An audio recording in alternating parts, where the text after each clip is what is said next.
ओम नमः शिवाय।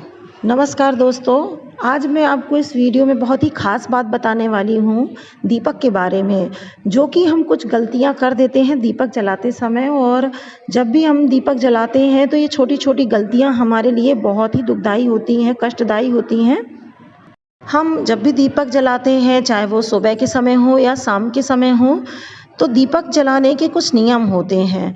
तो हमें उन नियमों को ध्यान में रखते हुए ही दीपक को प्रज्वलित करना चाहिए, तो ताकि हमसे गलतियाँ ना हो, जो छोटी-छोटी गलतियाँ होती हैं वो ना हो और हम कुछ संकटों से, परेशानियों से बचे रहें। तो इस वीडियो के माध्यम से मैं आज आपको ये जानकारी देना चाहूँगी कि मतलब आप दीपक कैसा जलाएँ, कब जलाएँ और दीपक की बाती कैसी होनी चाहिए और किस समय आप दीपक जलाएँ, ये सभी चीज़ें मैं आज आपको इस वीडियो के माध्यम से बताऊँगी। इस वीडियो में पूरे वीडियो में दीपक के बारे में ही बताया गया है। दीपक में बहुत शक्ति है, इससे इष्ट देवताओं को कैसे प्रसन्न करते हैं, इष्ट देवता प्रसन्न होते हैं। इस वीडियो में महा उपाय बताए गए हैं आपको कि आप ध्यान में रखेंगे तो आपको कभी कोई परेशानी नहीं आएगी। सबसे पहले तो मैं आपको बताना चाहूँगी कि उसका पहला नियम है कि दीपक जब भी आप जलाएँ, तो घर में आप दीपक जला रहे हैं या मंदिर में दीपक जला रहे हैं, दीपक अलग-अलग ही होना चाहिए। चाहे तेल का दीपक जलाना है तो वो अलग होना चाहिए और घी का दीपक जला रहे हैं तो वो अलग होना चाहिए। मतलब मेरे कहने का ये कि जैसे आपने घर में दीपक जलाया और तेल का दीपक आप जला रहे हैं, तो ये नहीं कि आपने सुबह उसमें घी का दीपक जलाया है, उसी में आप शाम को तेल डाल के और तेल का दीपक जला दें। यदि आप घर में दीपक जलाते हैं तो 2 दीपक बना लीजिए, एक तेल का और एक घी का। और आप घी वाले में घी डाल के शाम को जला सकते हैं और तेल वाले में तेल डाल के जला सकते हैं। आपको दूसरा नियम बताने जा रही हूँ कि जब भी आप दीपक जलाएँ घर में या मंदिर में, सुबह जलाएँ या शाम जलाएँ, तो जो हम पुरानी बाती होती है, जो जल के खाक हो जाती है, उसे हम फेंक देते हैं।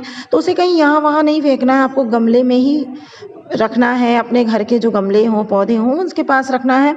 और जो देखते हैं आपके दीपक एकदम काला हो जाता है, उसमें काला-काला हो जाता है बाती जलने के बाद, हम उसी पुराने दीपक में जलाते रहते हैं।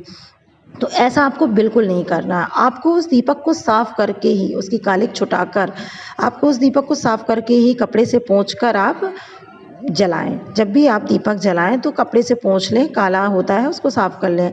यदि आप ऐसा नहीं करते हैं तो निश्चित ही आपके घर में कुछ दिक्कतें आती हैं, परेशानी होती है, व्यापार में वृद्धि भी नहीं होती है और घर में बरकत भी नहीं होती है। ये छोटी-छोटी सी चीज़ें रहती हैं जो हमें पता नहीं होती हैं और हम गलतियाँ करते रहते हैं। ऐसा आप बिल्कुल भी ना करें।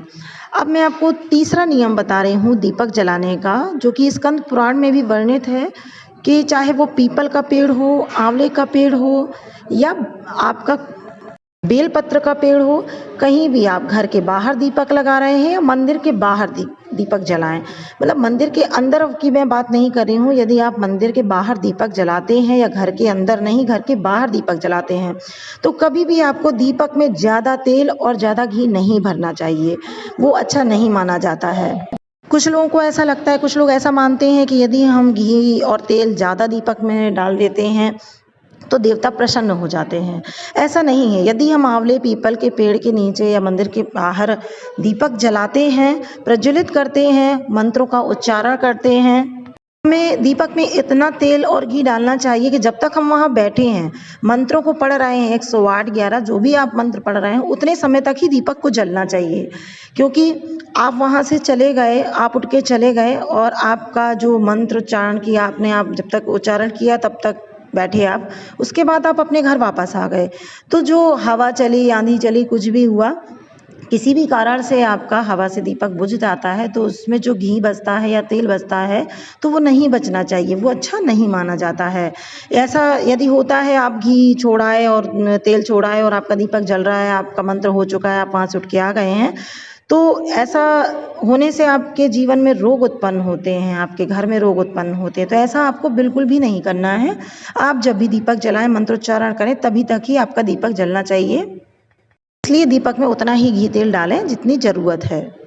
आपको चौथा नियम बता रही हूँ, मतलब ये नियम मैं बता रही हूँ, जो आप करें तो बहुत ही अच्छा होगा। आपका बच्चा है, आपके बच्चे को बुखार है या कोई भी रोग ऐसा हो रहा है, तो आप अपने कुल देवता को, उनका नाम लेकर या शिव भगवान के मंदिर पे भी आप दीपक जला सकते हैं। और कुल देवता के नाम से ही वैसे आप गोल बाती वाला दीपक जलाएँ जिससे कि इष्ट देवता हमारे कुल देवता प्रसन्न होते हों। और दीपक याद रखें कि घी का ही जलाना चाहिए।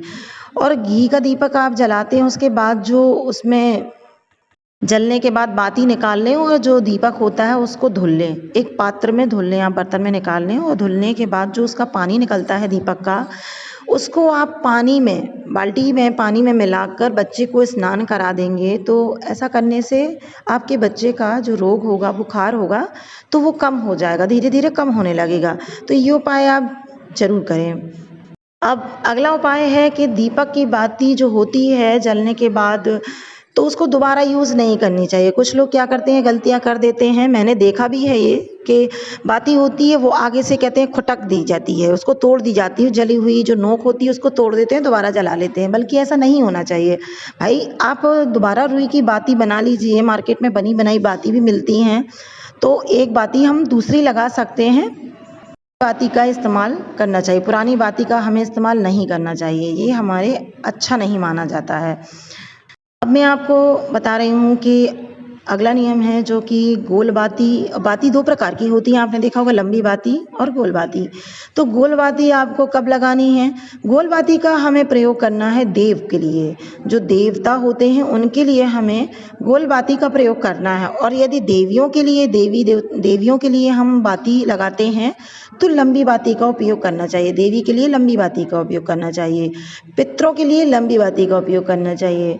यदि आप तुलसी, जहाँ आपका तुलसी का पौधा है, आप विष्णु भगवान के नाम पे यदि बाती लगा रहे हैं, उनका स्मरण करके आप बाती लगा रहे हैं दीपक में, तो आप गोल बाती का प्रयोग करें।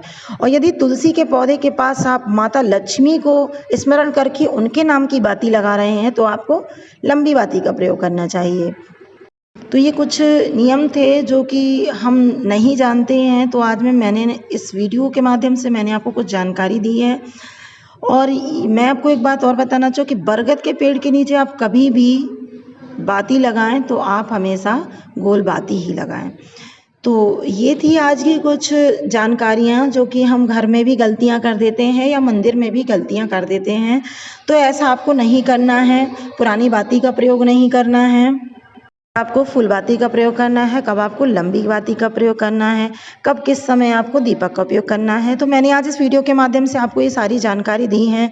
तो दोस्तों, आपको मेरे इस वीडियो की जानकारी कैसी लगी? यदि अच्छी लगी हो तो प्लीज़ सब्सक्राइब करें, लाइक करें और शेयर करना तो बिल्कुल भी ना भूलें, ताकि आपके मित्रों को, दोस्तों को भी ये सब जानकारियाँ, आपके रिश्तेदारों को, परिवार वालों को, सबको पता होनी चाहिए, तो अच्छा रहेगा। और हाँ, यदि आप मेरे वीडियो में, मेरे चैनल में पहली बार आए हों तो प्लीज़ सब्सक्राइब ज़रूर करें, ताकि आपको ऐसी और भी जानकारी मिलती रहे वीडियो के माध्यम से। फिर मिलते हैं अगले वीडियो में।